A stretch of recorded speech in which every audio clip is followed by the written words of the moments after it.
Getting on for 40 years ago now, we were up to the great city of Bath to watch Cornwall take on Somerset at rugby football, queued at the turnstile, a motley array of black and gold hats and scarves and mouths mostly munching on pasties. A steward peered out from behind the grill and ventured a greeting. I can tell from your accents that you're Cornishmen." Mocking indignation was all the poor chap received in return from the man standing at the front. "We mourn that, Sherlock," he started to reply. Then, having turned to make sure we were all backing him up, he slowly leant his elbows down onto the counter with the manner of a man who'd seen too many westerns, and eyeball to eyeball, in a voice as grave as the expression on his face, he continued, "We mourn that, Sherlock. We Veryan men." The rest of us were all set to laugh, but that man had become deadly serious. So much so that I half expected Sherlock to throw out the tickets and make for cover behind the back of the booth. To his credit, he stayed at his post, open-mouthed, wondering as we filed past just who we Veryan men were when we was at home. So who are we, that a man might so passionately promote the parish above country or county as an expression of his identity? Well, I've gathered together some stories to answer that question. Stories of people who coloured the life of this parish. Stories of some of our heroes. Stories we should remember, so that if some fancy stranger should come wandering in our churchyard and conjecture from inscriptions what these people might have been, we can tell the beggar plainly there's no might have been about it, and he'll have to come to terms with how we are.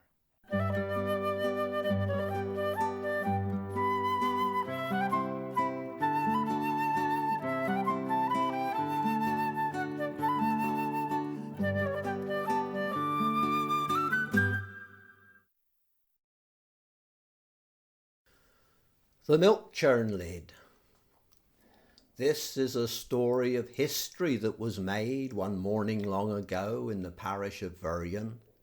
History that had far-reaching repercussions. Now, the event that made the history was brought about by the greatest gang of heroes ever to set foot upon the face of the earth. The likes of John Wayne, Clint Eastwood and Superman would have cowered and run and jumped off the Dodman for fear at the sight of these men. Such was their reputation. So you can understand why a small boy, not yet going to school, tucked up in bed on the edge of the parish, was restless and far too excited for sleep. Sleep might have shortened the night, but no dreams of giants or piskies or pasties as big as barns could compete with the thought of the machinery lined up and levelled beside the ricks in the Maui, and the expectation of the dawn arrival of Joe Shanawa's thrashing gang, coming to set the wheels and drums spinning into motion. No need to worry about weather in those far-off childhood memories, for the day eventually began to dawn clear and frosty, a fine morning for making history. The moon was shining overhead like half of a brand new half-crown, adding a glint to the bicycles of the shadowy figures as they arrived in the yard. My mother had given me breakfast and wrapped me up like an Eskimo, ready to stride out and join the gang. The procedure was to get everything up and running early so that by sunrise we would be ready to start feeding the sheaves into the machine to begin the day's thrashing. I tagged along to the rick, chattering and asking silly childish questions. The great thing about real heroes is that they always have time to listen to a child's questions. They make them seem like important questions and always give truthful answers. unlike so many other adults who fob children off with any old answer just to shut them up. Those memories remain as clear as the moon was shining that morning, and the air fresh and icy on tender cheeks, and the ground hard frozen under small feet, the oily smell of the big Field Marshal tractor, its huge dark exhaust chimney silhouetted against the brightening sky, and the clank, clank, clank as one of the men began to wind the starting handle. I don't think that they set out to make history on this particular morning. Joe Chanel's thrashing gang were so heroic that they could make history without meaning to, and do 9 hours' work, all in the same day. The man wound hard on the handle till the big single-cylindered engine took up the strain as it poppled into life. But on this particular morning, each stroke of the engine, each pop from the exhaust was answered by a bang and a clatter overhead. All eyes looked up, and there on top of the chimney, amidst the smoke and the sparks, was a milk churn lid, put there the night before to prevent any rain falling inside. The men had forgotten about it, probably because they were distracted by my questions. With each stroke, the expanding air in the chimney lifted the lid so that it rose up and fell a little higher each time as the revs began to pick up. "Mind the shield!" somebody shouted as they noticed that I might be in danger should the churn lid fall. The man beside me turned and picked me up and carried me back a safe distance and stood between me and the tractor. I couldn't see the chimney any more, but the engine went faster and faster until after what seemed like minutes, the rattle ceased and the morning air vibrated contentedly to the steady pounding beat of the piston. The men relaxed, and when the one who had protected me moved out of the way, all I could see was the tractor vibrating. "Where's it gone?" I shouted. "Where's the churn lid to?" The man who wound the handle, he looked at me for a moment, and then he looked up and pointed to the moon. "That's where he's gone, boy," he said. "You'll hear un hit the moon in 10 minutes' time." Well, I didn't hear un hit the moon because of all the noise of the machinery, but all the men did. "Heard un hit the surface like the clang of a church bell," they said. And I know that the men of Joe Chanel's thrashing gang wouldn't exaggerate anything when they were describing it to a child. I suspect that being the kind of heroes they were, the gang wanted to keep quiet about what they'd done. They probably didn't tell anyone but me, knowing that I was the kind of boy who wouldn't go spreading it around. It was the last day's thrashing that winter, and though I didn't know it at the time, it was the end of my involvement with Joe Chanel's thrashing gang. Though freedom reigned for one more harvest, for to run across crackling stubbles, to hide behind the shocks of sheaves, to help load the wagons, and best of all to lie back snuggled into the top of the wagon loads, and seeming to float amongst the clouds as we rolled our way home to the Maui in those endless summer evenings. Autumn came, and freedom was reined in like the sun as I was carted off in Mr. Truscott's taxi, strapped to a brown leather satchel, bound into the strange new world of Boss Bennett's and Mrs. Unsworth's dolly mixtures.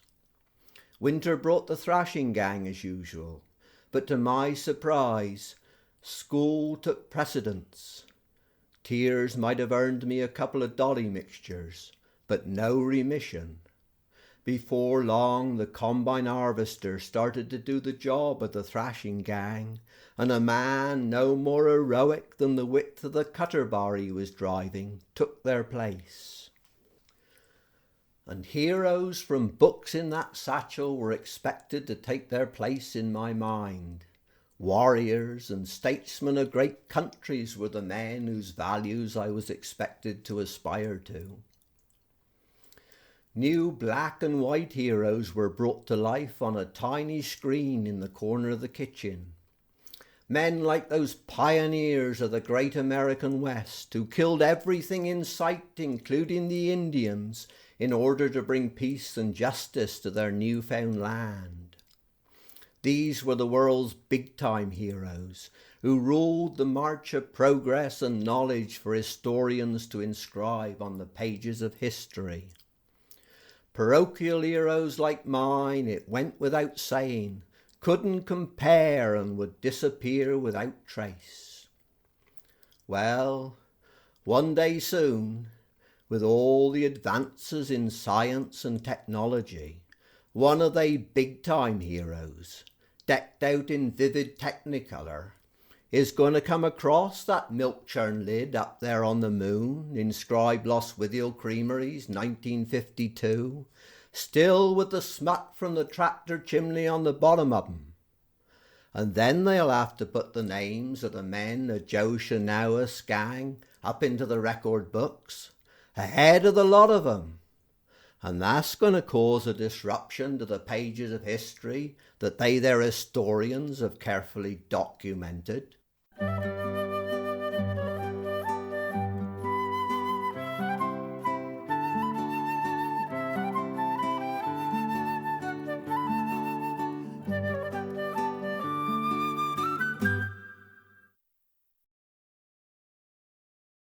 My grandfather's photograph. The Trounce family found fertile ground here when we arrived from West Cornwall nearly 200 years ago. We farmed a fair few acres of the place at one time or another and branched out along with most other Cornish families to end up scattered all around the world. In July 2007, about 100 of us ended up together for a reunion in the parish hall to celebrate our common blood and our proud boast of being people of this parish. So on that grey, rainy Sunday afternoon, after a lot of introductions and of making connections between the lines and branches of our family tree, after a Cornish tea of pasties and thunder and lightning, I shared this story of my grandfather's photograph. I don't remember my grandfather, Rashleigh Trounce. I was only one when he died in 1949, but for the years of my childhood, his face glowered down from the framed photo above our meal table. Moustached and stern, with a sinister dark gap between his front teeth, his eyes followed my every move. "Your family needs you," was the message he seemed to be trying to spit out through those teeth. And just in case I should be able to forget that image, I was named after him, William Rashleigh Trounce Guy, and called Trounce. Then they showed me a red pamphlet with some more pictures of moustached men inside. They told me that these were my ancestors, men, they said, of exemplary character and morality. I clearly had a lot to live up to. Being a guy seemed a much easier option. They, by comparison, were just a lot of pipe-smoking reprobates, and none of them wore moustaches. There were lots of family living around who came to visit and check my progress. Little Rashleigh, one called me. He's getting to be like him. I became worried lest I should be the only boy going to Veryan school at 5 wearing a moustache.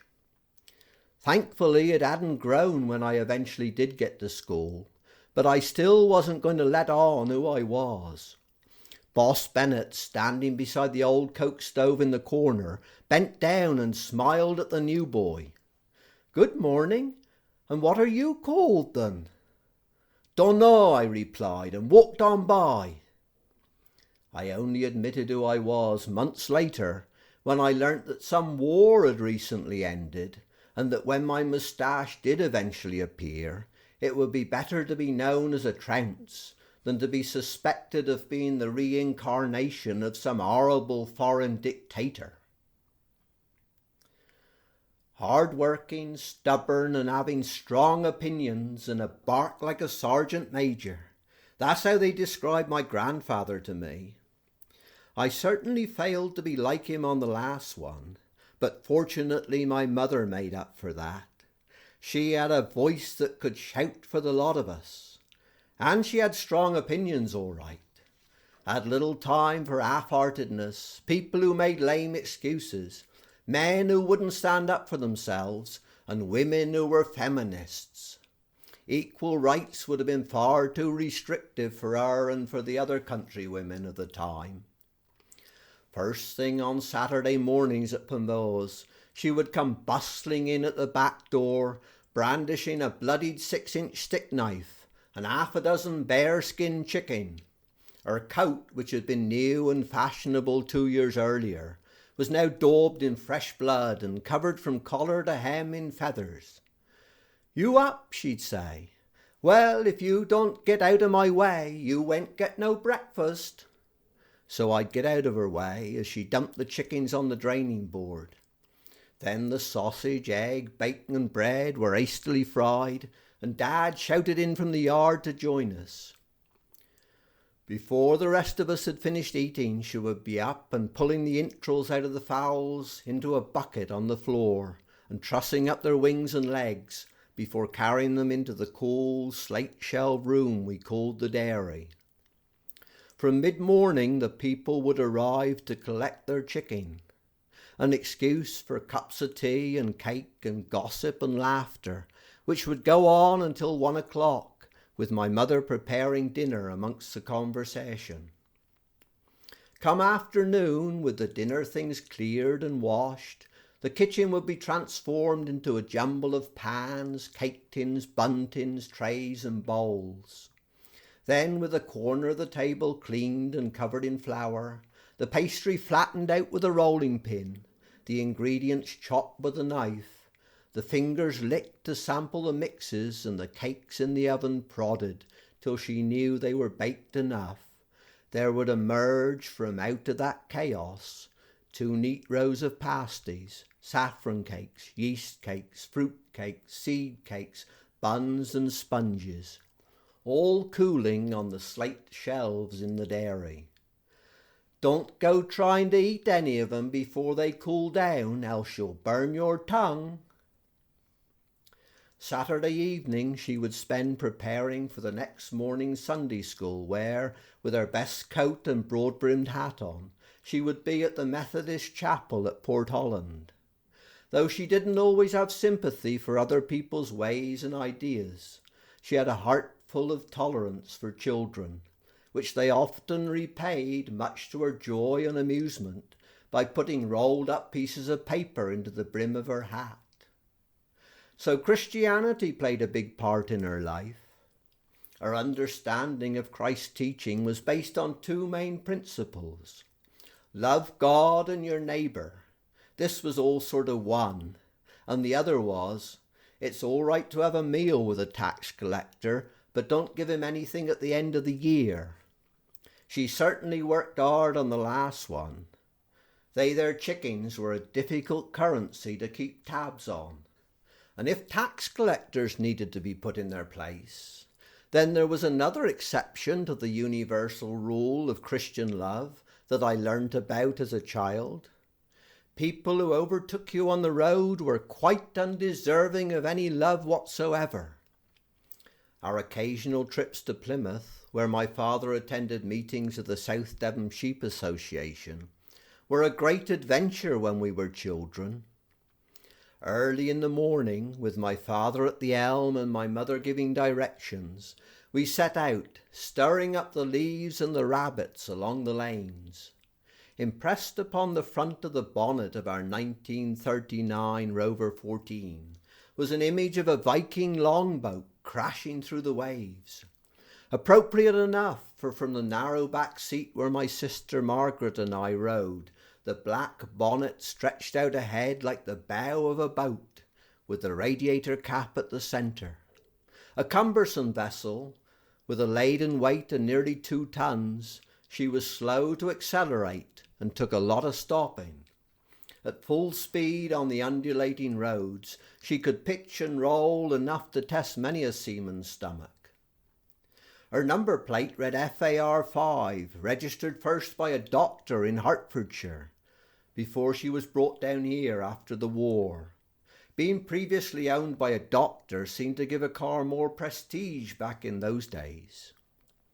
The eyes of my sister and myself were all for the outside world and the excitement it contained as we peered out over the gunwales. At St Austell, a set of traffic lights was such a novelty that we hoped and hoped they'd be on red so that we could stop and watch it change colour. At St Blaise, we hoped like mad the gates would be closed at the level crossing to allow us to stop and watch a train go by. Further on, we rode the crest of a humpback bridge at full speed, leaving our bodies weightless for a moment as we plunged into the descent on the other side. We were travelling quite steadily, minding our own business, somewhere between Lostwithiel and Dob Walls. We were distracted, I think, by some cattle in a field on the left. My parents kept their eyes on all the stock as we travelled, on their condition and breed, the type of land and the quality of the individuals farming. Suddenly, overtaking us on the right-hand side, without any warning, was a car containing another family who were recognised as going to the same meeting at Plymouth. We looked across just in time to see the lady passenger turn back to give us a superior sort of smile and a wave. "The sinners," said my mother. "What do they want to go overtaking like that for?" "Didn't you see them in the mirror, Philip?" she asked my father accusingly. Then she questioned, "You aren't going to let 'em get away with it, are you, Philip?" Just in case Dad was going to accept the indignity passively. Any sociologist who believes that road rage is a modern phenomenon had better think again. It was well embedded into the Cornish Methodist culture back in the 1950s.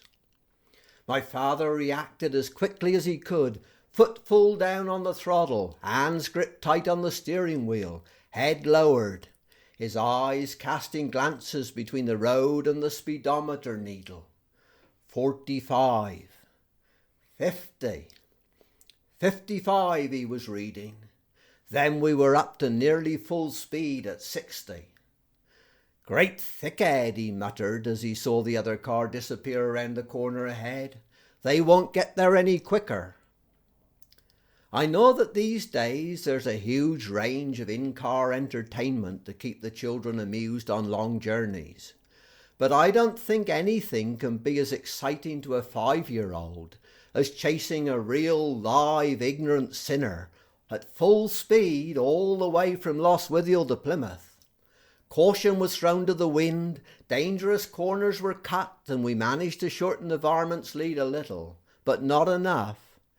He also had his foot hard down on the pedal. We had some compensation when both of us overtook another family we knew who were off to the same meeting in a slow Wolsey. Then it was my mother who turned and gave the same sort of smile and waved. I'm not sure whether this made us sinners as well or not. We never did catch the first car. They were waiting for us on the ferry, ready to cross the Tamer. The Wolsey followed a couple of cars later. "There you are," said my mother. "Didn't do 'em any good, racing on like that. We shall all arrive in Plymouth at the same time." And so we did. And if my mother was a New Testament Martha, bustling about in her life, then her cousin Jack over Cruggan was like an Old Testament prophet, forever giving out his persistent, uncompromising message of truth in a hostile land. Amos and Jeremiah would have shut up and listened in stunned admiration if they'd come across Uncle Jack in full voice. "'Tis wrong, Trounce," he'd say. "That's what I'd a think, and I aren't afraid to tell 'em so." Latterly, I'd see him standing at his gateway at Trinizon of a Sunday morning, a big old coat around him and a cap on his head to keep out the cold. His face paled with age, but still he gazed defiantly out at the world, though his soft blue eyes, watering in the fresh morning air, betrayed the other side of his character. Work had been his love and joy, and his farm and family a fine testament to his industry. Farming's a bit of a struggle these days, I'd say.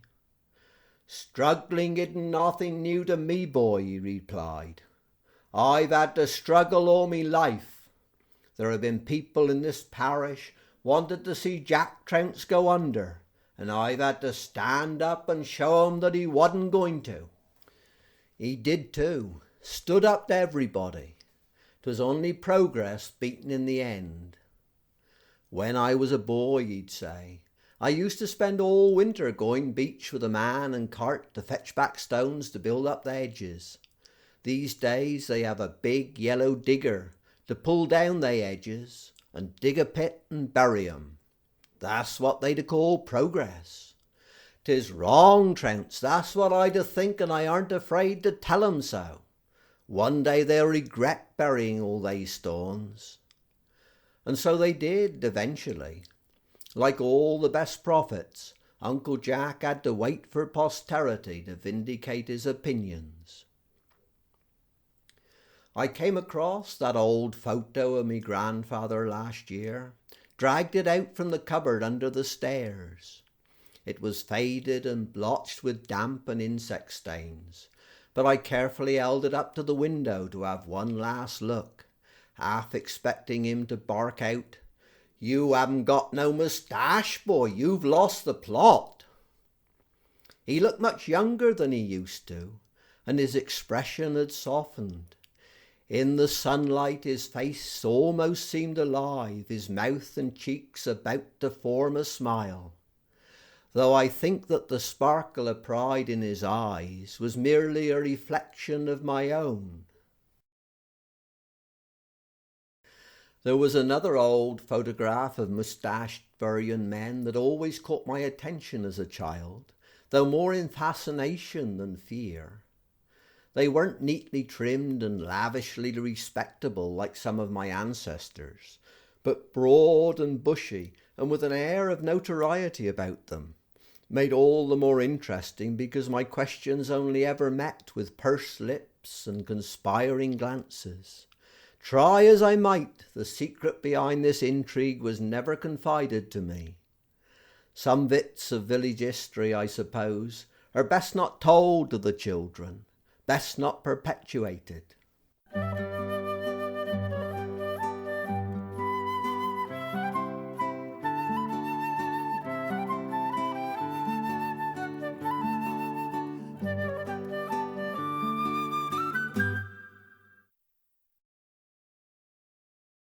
The TV aerial. It was February 1964, and I was belting up East Portholland Valley on my bicycle. I came around the corner just below the bridge, going too fast. We were always going too fast when we were teenagers. I nearly ran into George Parnell driving his herd of 2 milkers back out to the field below Azwick Wood. I came around the corner and there he was, following the cows down the middle of the road, wrapped in a long navy coat tied at the waist with sisal, his usual roll-up fag in the corner of his mouth. His body was bent forward, not with age or infirmity, but with the awkwardness of a television aerial that he was carrying on his back. One of those great big H aerials that we used to have back in the days of 405 line black and white pictures. Attached to it was an 8-foot mast that he was dragging on the ground behind him. It was as though a scene from the beginning of a Thomas Hardy novel had got muddled up with one of the Italian Renaissance paintings of our Lord forced to carry his cross to Golgotha. "What do you think you're doing?" George shouted. "Racing round here, frightening me cows. Better fit you was home working. I was left school and working full time 'fore I was your age."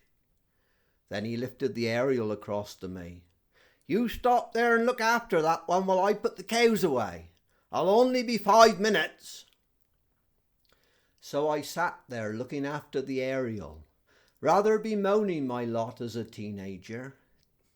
It seemed that the people who had tolerated and even enjoyed my behaviour as a child now wanted to set themselves up as examples of how I should behave. No sooner had I turned 13 than Cyril Dowrick had been at me. "'Tis time, Trounce, that you was out chasing the maidens. I was out chasing them before I was your age." Now Cyril Dowrick had been a pretty successful chaser of maidens. He would have been a fine example to follow.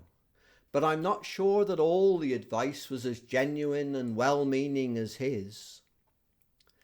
So I was sitting there deep in thought when I heard someone climbing over the hedge behind me.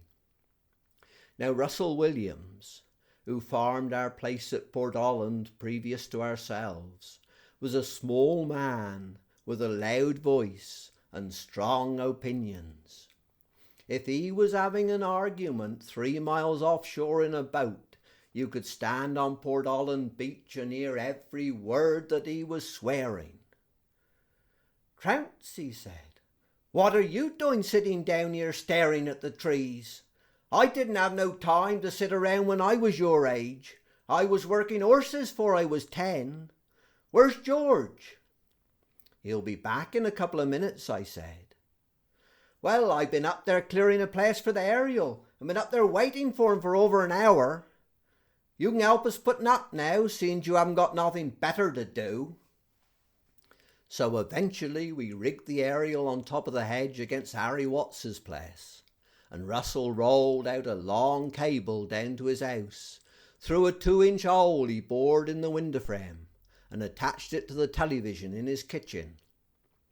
He stopped there waiting for the picture as George Parnell rotated the aerial to catch the signal from North Hessery Tor. I was put halfway between them to relay their message back and forth. In the end, we got a picture. Well, Russell got a picture by sitting up in front of the screen, one hand on the vertical hold and one hand on the horizontal hold. Every few minutes the picture stopped rolling long enough to make out something like a polar bear among a lot of snowflakes, and then it rolled on again.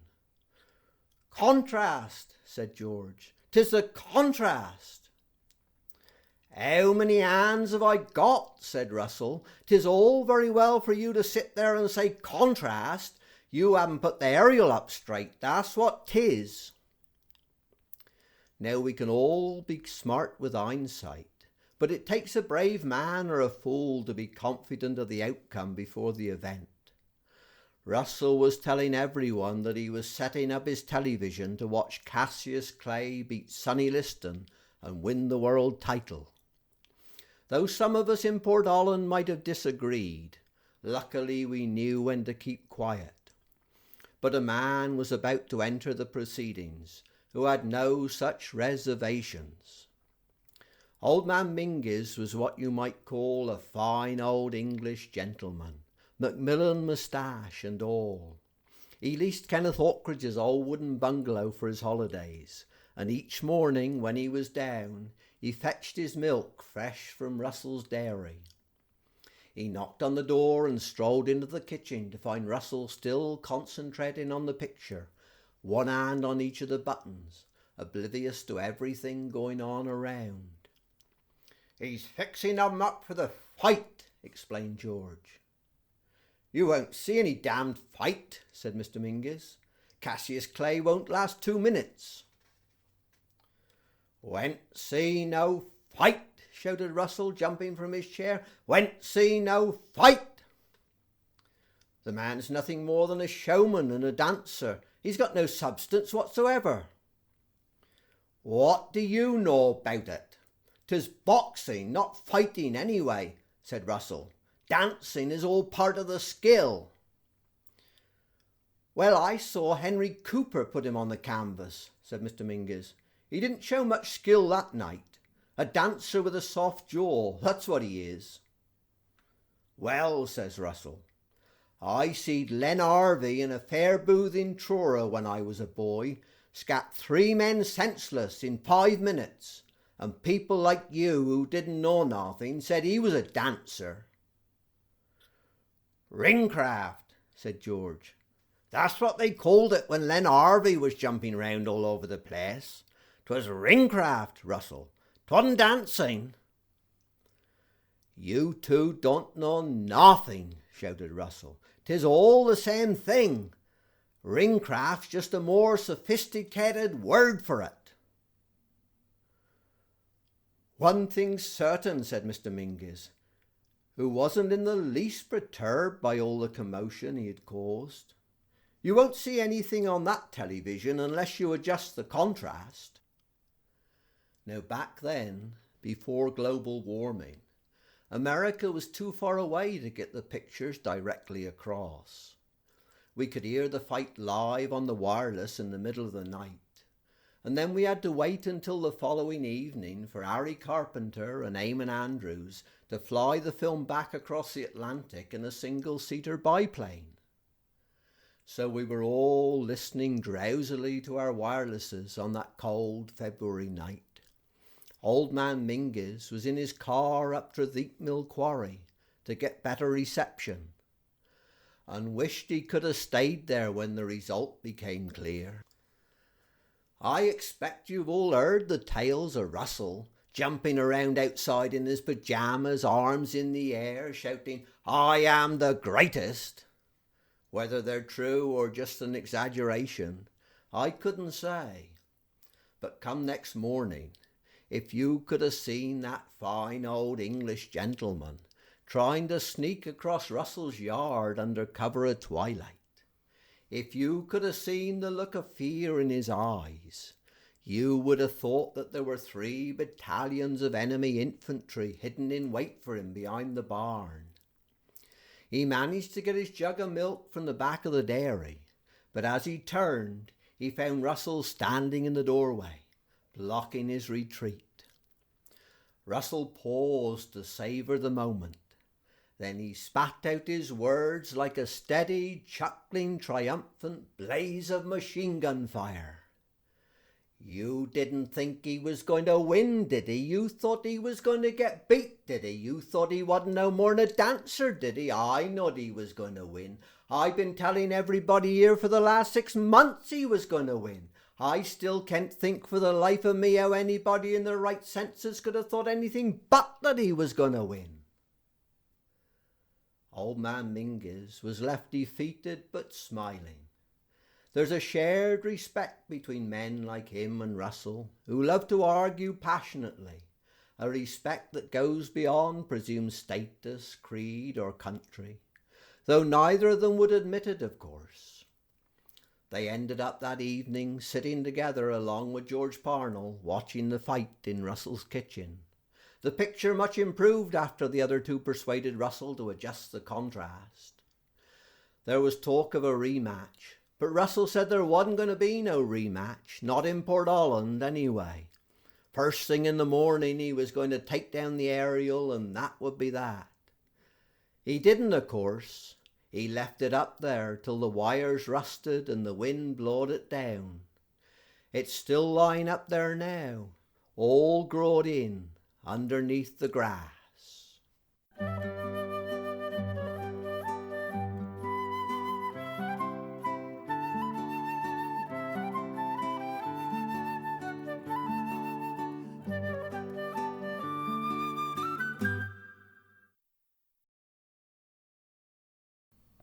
This is a tribute to a place and some people that never appear in any of the glossy brochures about Cornwall, but which play a bigger part in maintaining our local identity than any of those that do. And with a name like Bessie beneath, it's inevitable that myths and legends have grown around its derivation. So to put the record straight, once and for all, this is the real story of Bessie beneath.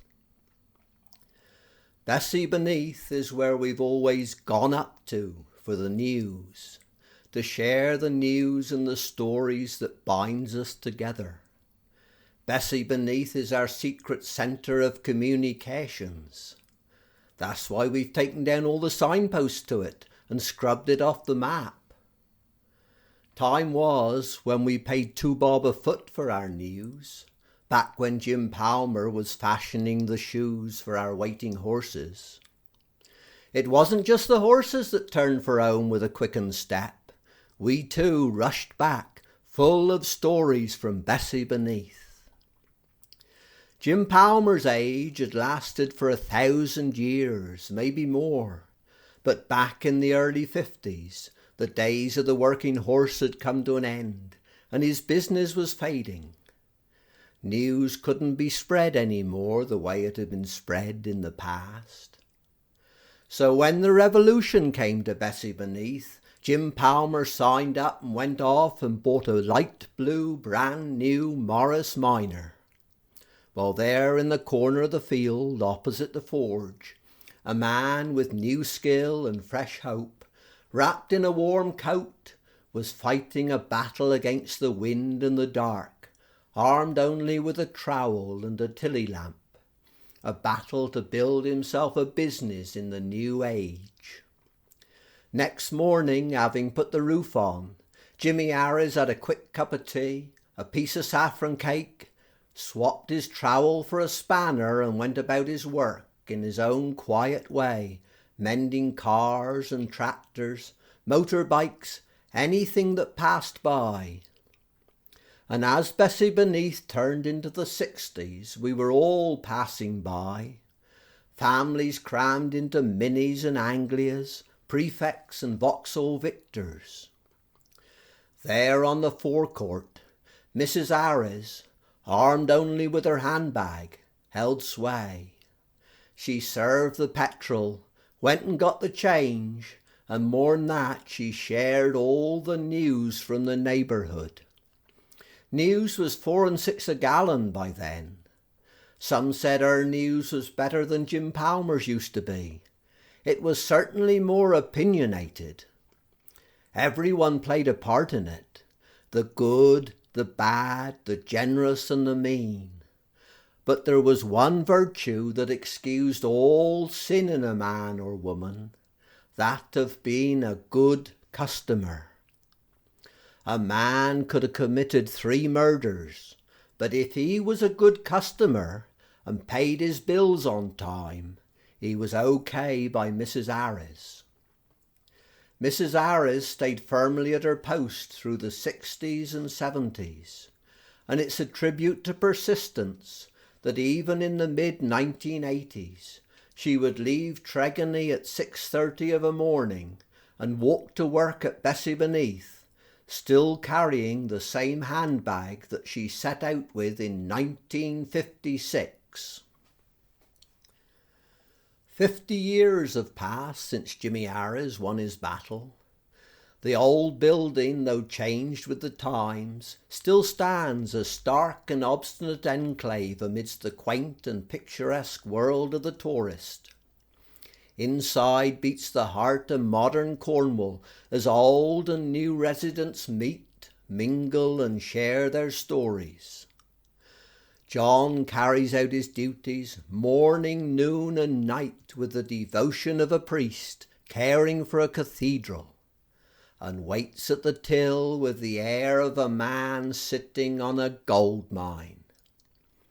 We stand at the front of the queue while he delivers the news, now at 90p a litre.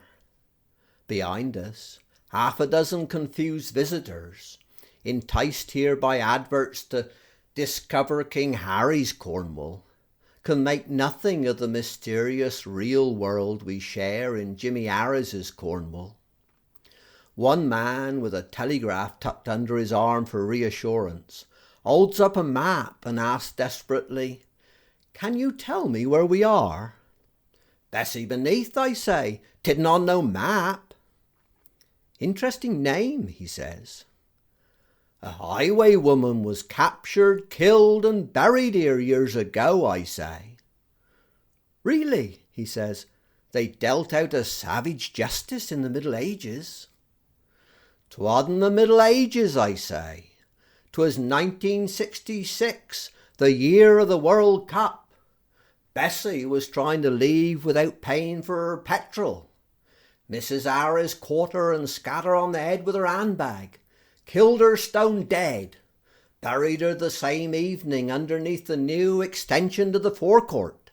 That's the real story of Bessie Beneath.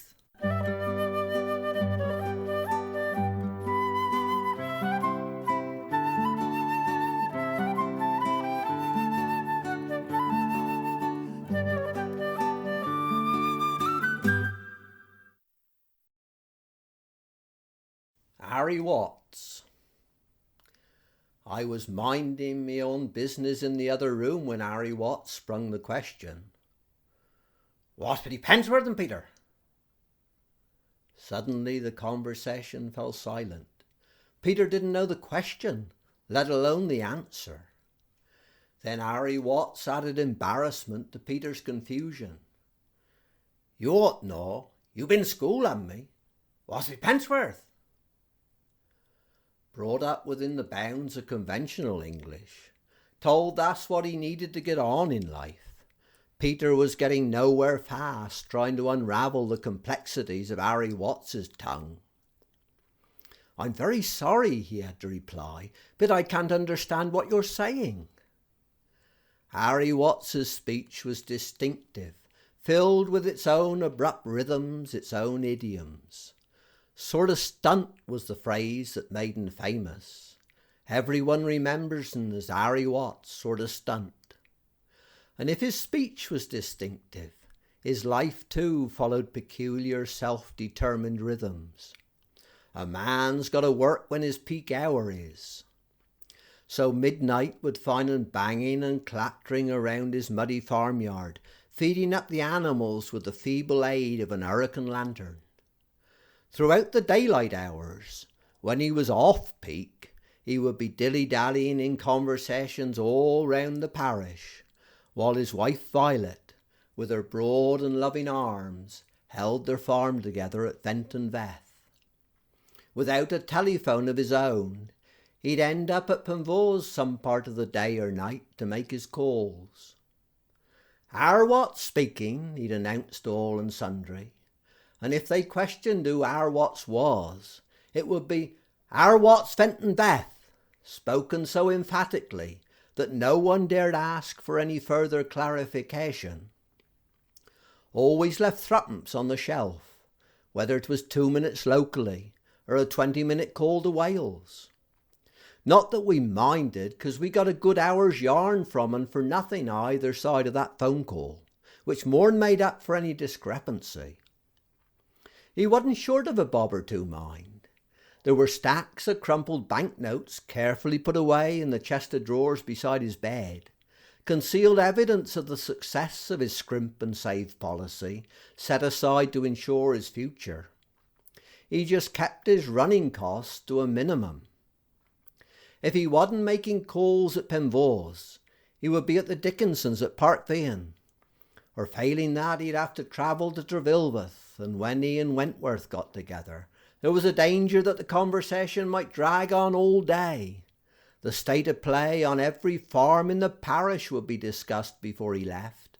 How 'twas, and how 'twas going to be, 'cause Arry Watts and Wentworth took on the responsibility of putting the news of the parish together before it happened. Rheumatism played its part in determining the rhythms of his life. Made him shuffle around, arms reaching out for balance, gotten stuck in chairs, and sometimes in the heat of the summer seizing up altogether. Once a fortnight he'd take the bus to Truro to visit Mr. Arbage, the bone doctor, up Lemon Street. There he'd have his joints manipulated and be given potions and dietary advice to help control his complaint. Keep away from the frying pan was Mr. Arbage's advice. Fried food'll kill a man. Miss Wright, a regular visitor from London, had a more drastic remedy when she found him struggling in the lane outside Penvose. All herbal and persuasive, she got him to stuff his trousers full of stinging nettles. He went dancing off down the road like a new man after that. The nearest thing I ever saw to a biblical miracle being acted out before me very eyes. But Miss Wright could never persuade him to repeat the cure. The stubbornness with which he bore his rheumatism was one thing. His resistance to change was another. His way of going on with no car, no phone, no electricity, a shuffling walk and a stumbling tongue, made him seem an ancient curiosity to we youngsters as we tried to find our feet in the shifting 60s. Arry Watts could have been a character from a Dickens novel, come alive within our midst, a character with a strangeness and a warmth that somehow always made us smile and was always ready to give us praise. You can't compete with youth, he'd say. Youth will always beat 'ee in the end. But we would have wished that Arry Watts could have continued unbeaten forever in his own distinctive way. And perhaps he might have done if old Jim Callaghan hadn't went and had his bright idea, stood up in the House of Commons and made the pronouncement that threw Arry Watts's life into crisis. Soon every knowing tongue in the parish began to wag. Decimalisation, they all predicted, was going to be Arry Watts's downfall. He couldn't show they their notes to the authorities because they want to know how they got there in the first place. And come the changeover, they would be useless, as out of date as his lifestyle. On the front page of the morning news the next day, there he was, Jim Callaghan, smiling like the cat that had licked all the cream from the top of the pan. But Arry Watts sat there staring back defiantly, till by the end of the day he contrived a course of action, a remedy that might just keep all his concealed assets intact. He gathered all his friends and neighbours together and told them that he had a little bit of money that needed laundering, sort of stunt. None of them objected or even grumbled. That's what communities were like in those days. People helped one another to finish the corn harvest, to dig the last of the crop of potatoes, whatever the need was. It made good sense to divide they banknotes into small lots, so 'twouldn't arouse anyone's curiosity. Each of them put a few £100 into their own account, and come 1969, they handed it all back in shiny new 50p pieces. A couple of cartloads altogether, someone estimated. Only thing missing, they said, was that they didn't put Arry's profile on the face of the new coins. So, with the crisis over, he set about retiring from the farm while the going was good. He bought the best bungalow in Sticker, right next to our old schoolmaster, Boss Bennett's place.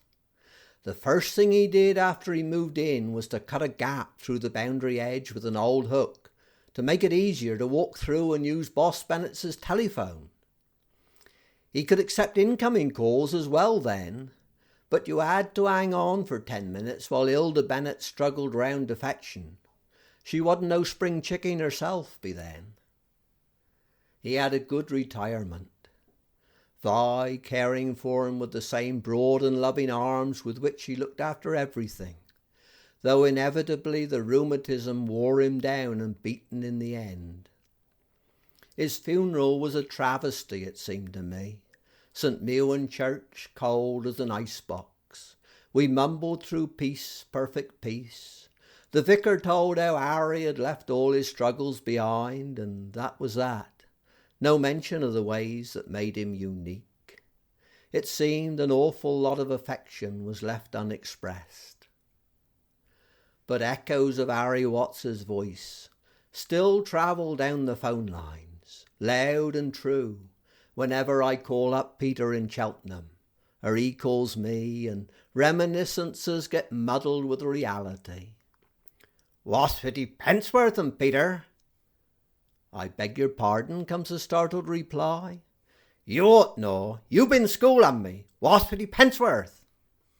But Peter knows the question now, and always comes back with the answer, clear and confident. 10 bob, he replies. 10 bob.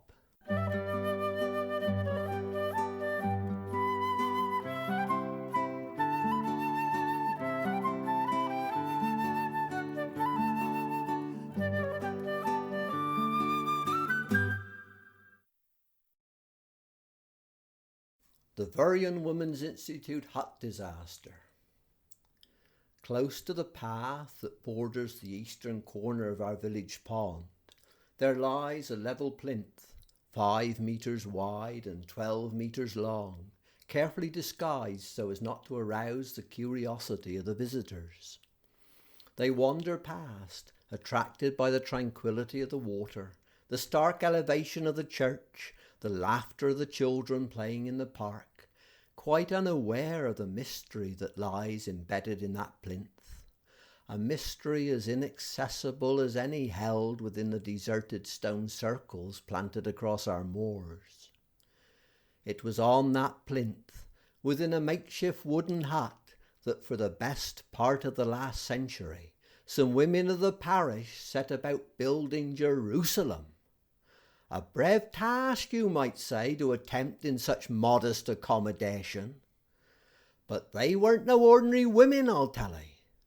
Spellbinding, that's what they were, there in that hut, in all their brightly coloured frocks and skirts and matching hats, wearing strings of white pearls around fresh-scrubbed rosy necks. One played the piano, while the other sang their song about building Jerusalem. And if they lacked anything in tunefulness, they more'n made up for that in enthusiasm. Only heart and soul in everything was going to make Jerusalem a possibility. And for all the importance of the talks and demonstrations and instructions they received at their meetings, it was the competition that held the whole ideal together. The best decorated thimble, the most unusual egg cup. How many items can you get into one small matchbox? 168 was my mother's record, each item listed on a sheet of paper. She took a month to reach that figure, chopping and changing the pieces with a pair of tweezers till she couldn't fit in no more. Came first by 11 items, then put the matchbox and pepper safely at the back of a drawer in case the same competition came up in 10 years' time.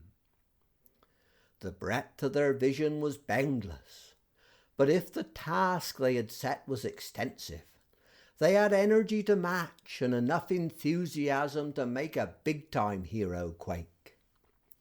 Dr. Keith Scott, captain of the England rugby team, came to that hut one night to give a talk on first aid.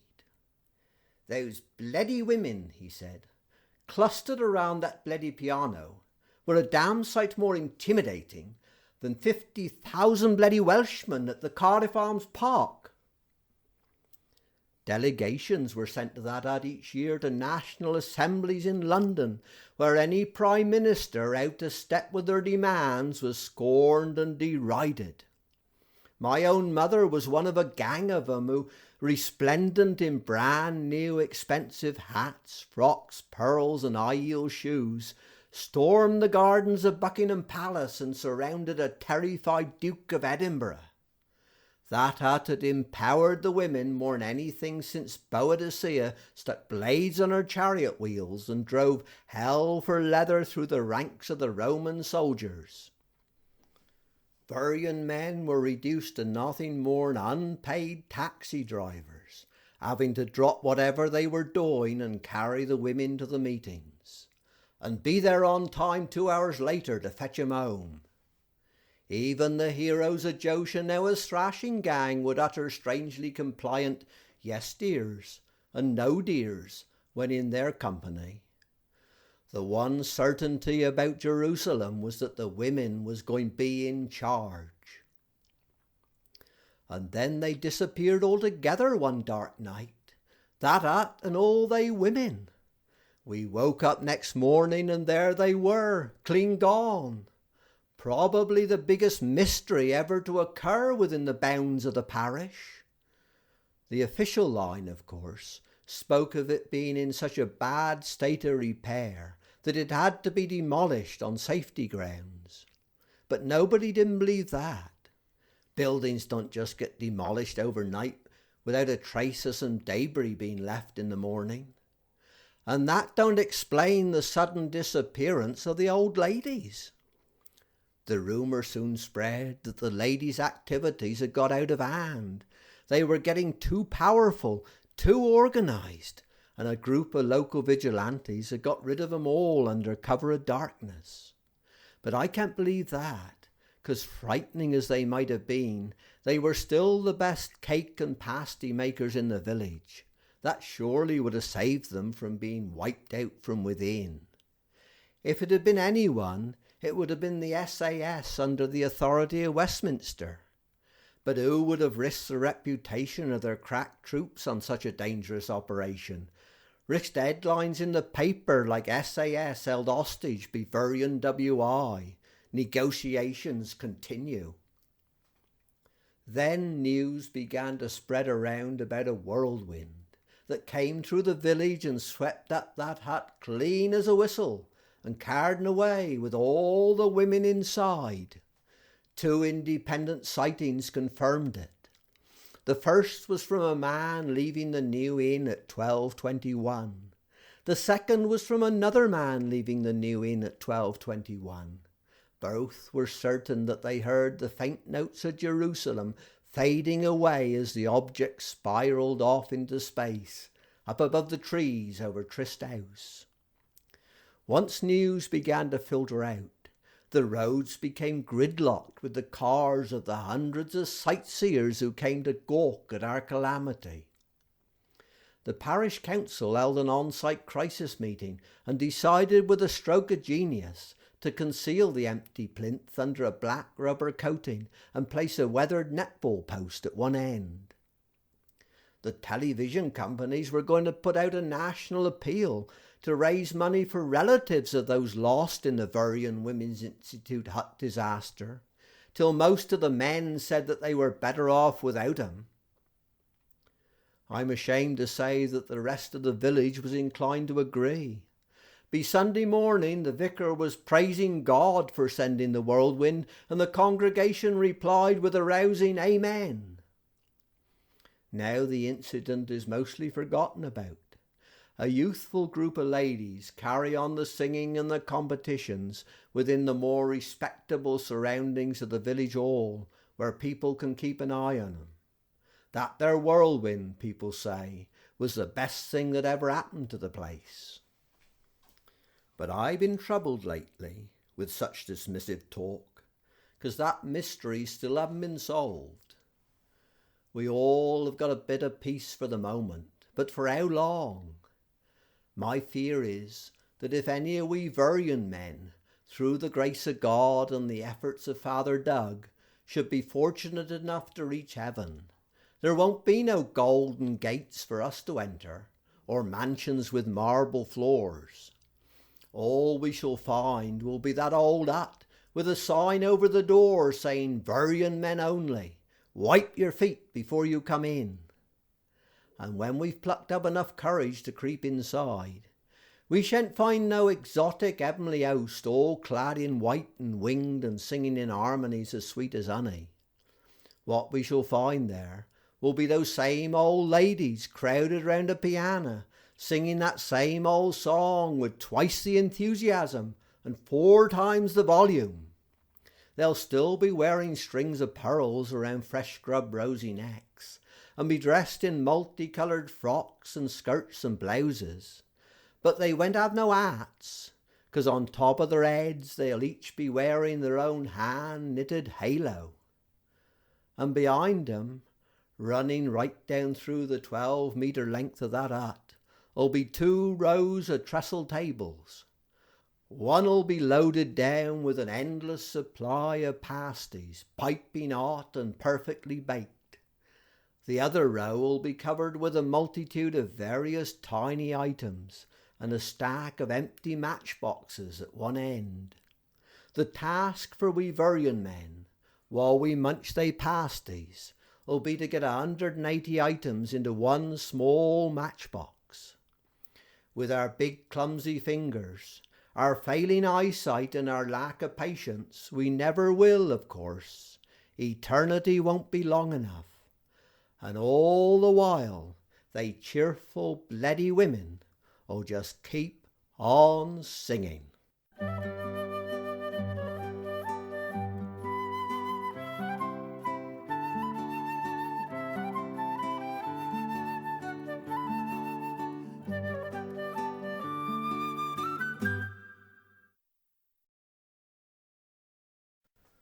'Twas Dick Julyan started it, day after he come down from America, strutting down through the village wearing the longest moustache you'd ever seen in your life, looking more like a walrus than a Veryan man. "Look out, boys, Wyatt Earp's in town." Ha! He didn't take too kindly to our jibes. Said they the Americans was nothing more'n a pack of liards, but you had to look the part. If you didn't have a moustache and strut around, they didn't take no notice of it at all. Well, it didn't get anywhere in Veryan village, I'll tell 'ee. But once the news got around, all they poor lawmaids was queuing up to have their faces tickled by Dick Julyan's whiskers. So we all started to grow one, like a lot of Butch Cassidys and Buffalo Bills we was, strutting round all over the place.